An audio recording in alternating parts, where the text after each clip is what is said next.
చూడండి ఇక్కడ అంటున్నారు. కాబట్టి అయితే ఇక్కడ మన దుఃఖాలన్నీ సంతోషంగా మారాలి, మనం పడేటటువంటి శ్రమలన్నీ ఆనందకరంగా మారాలి అంటే మనకు ఎలా ఉండాలి. కాబట్టి అవన్నీ మనకి మారాలి. చూడండి ఆయన పాట రాశారు కదా, ఏదైనా చేయగలవు కథ మొత్తం మార్చగలవు.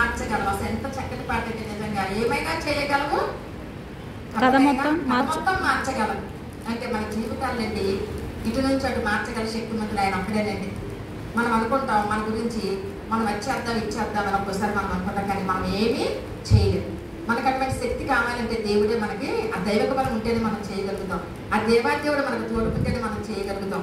అటువంటి సమయంలో ఇక్కడ మాట్లాడుతున్న దేవుడు, కాబట్టి మీరు ఆయన రాజ్యమును నీతిని మొదట వెతుకుడి, అప్పుడు అవన్నీ మీకు అనుగ్రహింపబడును. మనం ఫస్ట్ ఏం చేయాలంటే అసలు ఫస్ట్ ఆయన రాజ్యం గురించి వెతకాలంటే లోకంలో ఏది శాశ్వతం కాదు. మనకి ఈ లోకంలో ఈ ఇల్లు కావాలి, ఆ ఇల్లు కావాలి, లేదా అవి కావాలి, ఈ కావాలి అని మనం ప్రయాసపడతాం. కానీ ఇవేమి శాశ్వతం కానిటువంటి వాటి కోసం, అశాశ్వతమైన వాటి కోసం మీరు చింతపడదు, చింతించి లాభం లేదు. మనం దేనికోసం నిత్య రాజ్యం, ఆయన రాజ్యం నీతి రాజ్యం, నిత్యమైనటువంటి రాజ్యం, ఎప్పటికీ మనం మరణించినటువంటిది, అక్కడ మరణం అనేదే లేదు, నిత్యము జీవించేటటువంటి ఆ రాజ్యం గురించి వెతకమంటారండి. ఆయన నీతి గురించి వెతకాలంట. ఆయన నీతి గొప్ప నీతి అండి. మనం నీతిమంతులుగా అనుకుంటాం కానీ మన నీతి దేనికి పనికిరాదు. మన విశ్వాసమే దేవుడు నీతిగా దాన్ని మార్చేటటువంటి దేవుడు. మనం ఎంత విశ్వాసం సంపాదిస్తే దేవుళ్ళు అంతకంతా మనకి నీతిగా మారుస్తారంట దేవుడు దాన్ని. అంటే విశ్వాసంలో నువ్వు ఎలా ఉన్నావు, గట్టిగా ఉన్నావా, నమ్మకంగా ఉన్నావా, బలంగా ఉన్నావా, నమ్ముతున్నానని పైకి అనుకుంటున్నావు కానీ నిజంగా నీ హృదయంలో అటువంటి గట్టి స్థిరమైనటువంటి ఆలోచన ఉందా, దేవుడు చేయగలడు. అదే కదా అంటారు, ఈ కొండనైనా సరే నమ్మకంతో నువ్వు వెళ్ళి సముద్రంలో పడు అంటే పడుతుందంట. ఆ శక్తి, అంత శక్తి మనం పొందుకోగలుగుతామా, అటువంటి విశ్వాసంలో మనం ఉన్నామా, అటువంటి నిశ్చయిత మనకు ఉందా, అటువంటి నిబద్ధత కలిగి ఉన్నామా అని మనం ఆలోచించాలండి. ఫస్ట్ ఆయన రాజ్యాన్ని వెతకాలంట. ఆయన నీతిని వెతికినప్పుడు సమస్తము కూడా ఆయన మనకు అనుగ్రహిస్తానంటారు. మనకు తెలియక మనం ఏం చేస్తామంటే అవన్నీ వదిలేస్తాం. ఆ బైబిల్ చదవకపోతే ఏమైందిలే, ఈ రోజు వాక్యం వినకపోతే ఏమైందిలే, దేవుడు పాట పాడుకోకపోతే ఏమైందిలే, మనం ముందు ఆ తపన ఈ లోపల ఏదేమైపోతుందో దాన్ని మనం ముందు ఎలాగా అందుకోవాలి, మనం దాని ముందు ఎలాగా సంపాదించుకోవాలి, లేకపోతే అది తినాలి ఇలాంటి ఆశలన్నీ మనం కలిగి ఉంటాం. కానీ దేవుని యొక్క రాజ్యాన్ని మనం వెతకాలని ప్రయత్నం మనం చేయట్లేదు. దేవుడు అంటున్నారు ఫస్ట్గా మొట్టమొదటిగా ఆయన రాజ్యాన్ని, ఆయన నీతిని వెతికినప్పుడు మనకి సమస్తము సమకూరుస్తానంటారు. సమస్తం ఆయన సమకూర్చినప్పుడు మనకి ఏ లోటు ఉండదండి. మనం దుఃఖించవలసిన అవసరమే లేదు, బాధపడవలసిన అవసరమే లేదు.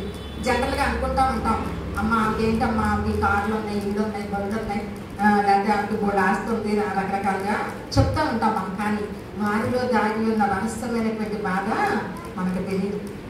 వాళ్ళకే ఉంటాయి సమస్యలు ఉండకుండా ఉంటాయి కదా, ఉంటాయి. కానీ మనం అనుకుంటాం పైన రూపం చూసి ఏ బాధలు అనుకుంటాం, కానీ అలా కాదు. ప్రతి ఒక్కరికి సమస్యలు ఉంటాయి, బాధలు ఉంటాయి.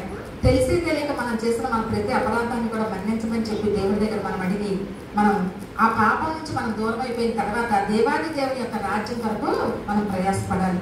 ఎప్పుడైతే మనం మారు మనసు పొందుకొని బాప్తిజం తీసుకుంటామో, మనం ఎప్పుడైతే దేవుడిలో మనం ఒక బిడ్డగా, ఆయన బిడ్డగా మనం ముద్రించబడతామో, అప్పటి నుండి మన నీతి రాజ్యాల వరకు మనం అంటారంటే మనల్ని ఫస్ట్ చూస్తున్నట్టే చివరి వరకు అదే అనుకుంటా ఉండొచ్చు, ఆలోచించవచ్చు మన గురించి. కానీ మన జీవితం కథ మారిపోయింది అనేది మన తండ్రి అయిన దేవుడికి తెలుస్తుంది. మన జీవితం మార్చుకున్నారు, వీళ్ళు ఇలా ఉన్నారు, లేకపోతే వీళ్ళు ఇలా చేస్తున్నారు అని ఆ ప్రభువుకి తెలుస్తుంది. అందుకే మనం దేవుడికి చాటైనది మరుగైనది లేదు. కాబట్టి మనం కళ్ళు మూసుకొని ప్రార్థన చేసినా, మన ఇంట్లో ఉండి ప్రార్థన చేసినా, ఒంటరిగా సమాజంలో కూడి ప్రార్థన చేసినా, మన హృదయాంతరం కలిగినటువంటి దేవుడు మన దేవుడండి. మనం ఎలా చేస్తున్నాం ప్రార్థన, మన నోటి మాటలు మన హృదయ చాందటానికి అంగీకారయోగ్యంగా ఉండాలంట. ఏదో ప్రార్థన చేసాంలే, లేకపోతే ఏదో మాట్లాడేసాంలే, 4 మాటలు మాట్లాడి వచ్చేస్తామని అనేది కాదండి. మన హృదయం చూసేటటువంటి దేవుడు, మన సమస్యల నుండి మనం దూరపరిచేటటువంటి దేవుడు. ఆ రాజ్యాన్ని మొదటిగా మనం వెతికి, ఆ రాజ్యానికి మనం కూడా ఎంతమంది అయితే మరి ఆ రాజ్యానికి వెళ్ళటానికి ఆ లైన్లో ఉంటారో వాళ్ళందరికంటే కూడా ముందుగా మనం ఉండాలని ప్రార్థన చేయాలి. మరి